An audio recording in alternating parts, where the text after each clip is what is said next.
appelés les dimanches du maire.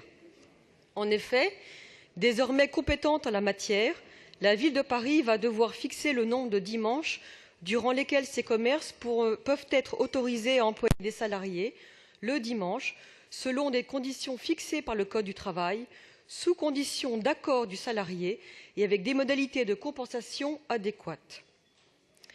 Bien évidemment, le groupe UDI Modem s'en réjouit, et il s'en réjouit notamment parce que depuis le début de nos échanges sur le sujet, il y a bientôt 10 ans, nous aurons été sans cesse et avec conviction force de proposition sur ce dossier. Force de proposition permanente, car vous en conviendrez tous ici, depuis bientôt 10 ans, nous avons à plusieurs reprises chaque année réitéré nos demandes pour une consultation des Parisiens et des touristes, pour des réunions avec les partenaires sociaux sur les conditions d'ouverture le dimanche, pour l'actualisation des périmètres des zones touristiques ou bien pour une expérimentation dans le secteur des grands magasins, demandes qui pourtant avaient toutes été refusées en leur temps, alors même que plusieurs ministres du gouvernement de votre propre majorité s'étaient prononcés favorablement, à l'instar de Laurent Fabius, de Jean-Marie Le Guen ou de Fleur Pellerin. Aujourd'hui, certaines expériences concrètes existent et vous pouvez enfin le reconnaître. Si le dimanche n'est pas et ne doit pas être un jour de travail comme les autres, l'ouverture dominicale des magasins ne se fait pas toujours dans la douleur.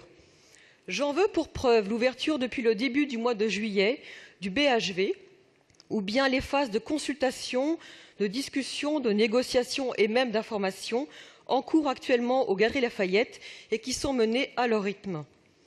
Notre groupe a toujours insisté pour que ces temps longs de discussion au sein des entreprises puissent avoir lieu.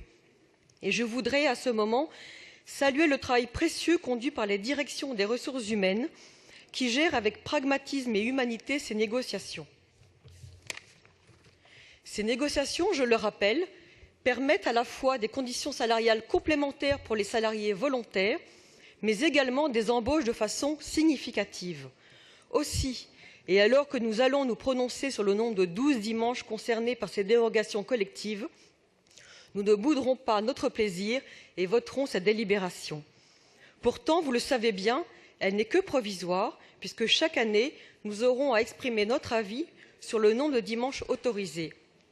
Madame la maire, monsieur le maire, vous le rappelez sans cesse, les modes de vie ont changé, les modes de déplacement ont évolué, les modes de consommation se modifient. Alors permettre aux Parisiens et aux touristes de bénéficier de l'ouverture des commerces 12 dimanches par an ou toute l'année dans les zones touristiques, c'est permettre à Paris de rester ambitieux pour sa stratégie touristique, c'est permettre à Paris d'oser le XXIe siècle. Je vous remercie.